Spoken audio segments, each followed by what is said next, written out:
Success leaves clues. That's the cool thing about this business. You really do not have to invent anything. Everything has been designed and invented for you. Now you can either buy a system, like I have several systems on expireds, one on FISBOs, one on open houses, one on listing presentations. All of that is systemized. I've developed the skill over the years. I mean, doing it after 20 years, I'd be a nitwit if I couldn't. But how I teach it is broken down into systems. But whether you come to me and get one of my systems, doesn't matter.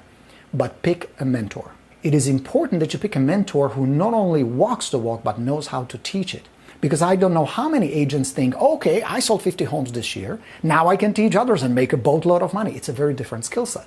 It's great that they succeeded, and you should follow the success of somebody who's already doing it. Mentor you want to pick should be someone who either was an active agent, I know one, or is an active agent. But on top of that, they need to be patient, they need to be kind, they need to be analytical, and they need to be a good mentor where you can follow their direction, where they don't just either yell at you, they don't just praise you, they guide you, they coach you. They need to be a good guy. All right, so pick a good mentor, very important. Next, become a great listing agent. One of the biggest lies and biggest fallacies and the biggest nonsense you're gonna hear is pick a buyer, sell them a house, you're gonna get paid quickly. It is the biggest nonsense I've ever heard. Working buyers, especially in this market where you're dealing with shortage of inventory, very hard to find good listings, where you're dealing with multiple offers. I mean, it's not unheard of for a listing to get 10, 15, 20 offers. That's if you find them in the right property in the first place. Buyers are a dime a dozen. You're going to spin your wheels. You're going to drive them around like a chauffeur service weekend after weekend after weekend. Then you're going to finally find the right house. Then they're going to try to negotiate and lowball the sucker for 20, 30, 50,000, sometimes more. Then you hope and pray your offer will even get presented, gets accepted. It's a crapshoot. 1 in 10, 1 in 15, maybe. And this can go on for weeks, sometimes months. I have agents report to me that they work with a certain buyer for months. That is nuts. How do you expect to have, forget profitable, sustainable business on this model? It doesn't work. I give you this. If you work with a fun couple, first-time buyers, I had clients like that. They're excited. You want to help them. You're coming from the heart, which I very much appreciate. But you're not going to feed your family doing that. Because at the most, you can serve maybe 3 buyers, maybe 4. That you have to find them, you have to establish trust and relationship with them, you have to get very clear what they want, you have to get them qualified, and it is like herding cats. It's very difficult. There's a lot of fear, there's a lot of emotions. Then they finally find the house, then their uncle tells them, oh bullshit, that's overpriced, you shouldn't buy it. And you're like, I'm gonna shoot somebody.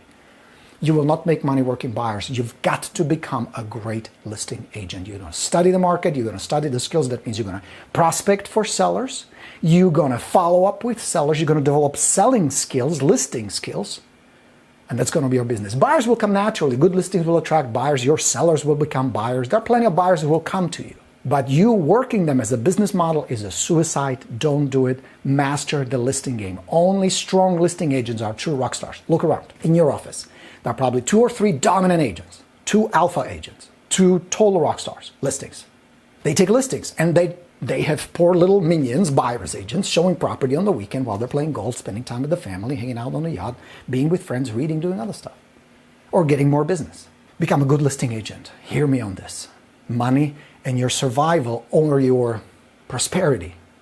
I don't know, certain states now discourage the word prosperity. We're not supposed to say the word.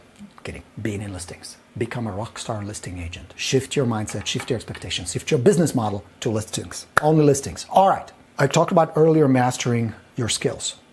One of the most important skills you must master is controlling your emotions.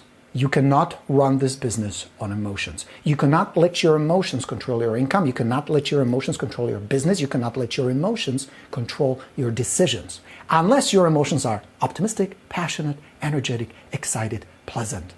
Then it's fine. But the moment you start deciding, I'm not going to do that because I don't like it, it's not comfortable, I don't appreciate it, I'm scared of it, it's uncomfortable, you're in trouble. The only decision you need to make is based on, is it profitable? Is it ethical? Obviously. Will it get me business? Will this help me serve my clients? Will this help me pay the bills? Bottom line is you're here for profit. You're on a for-profit business.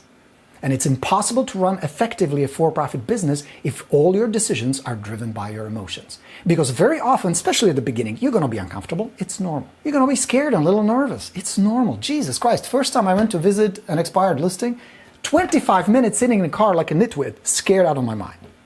Nervous. It's normal. But I couldn't let that stop me. So after 25 minutes, I finally said, dude, come on, let's go. I got out of the car. Nobody killed me. Nobody yelled.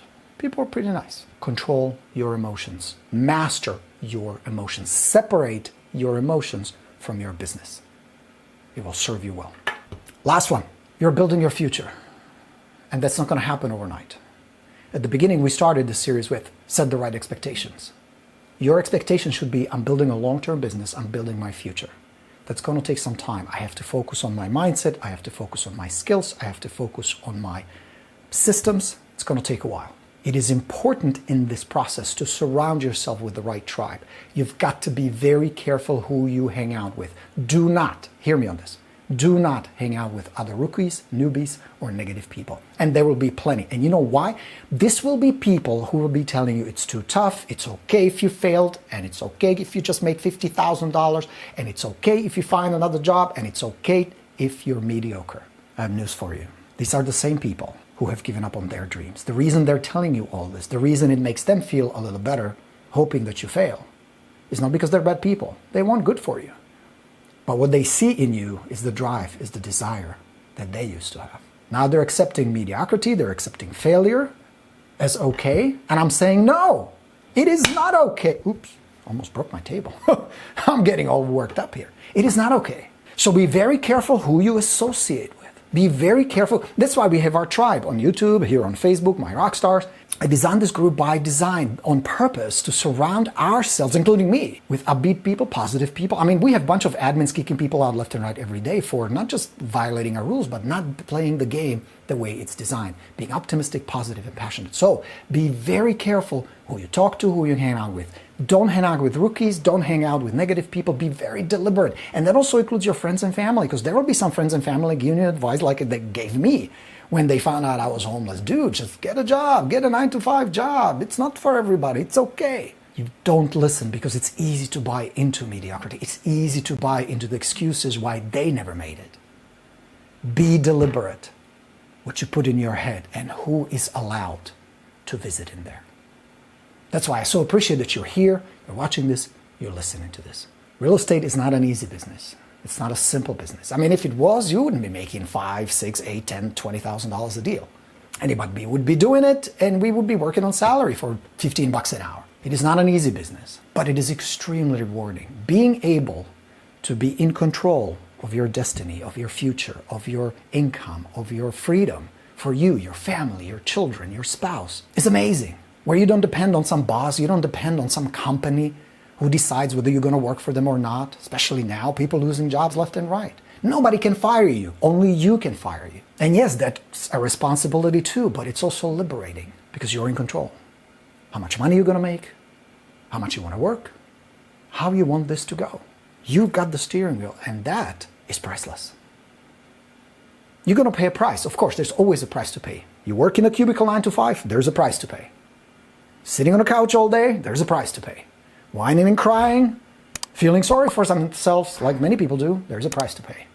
Hustling out there, being out there, going all in, willing to put up with the discomfort and rejection that's a natural part of this crazy business, there's a price.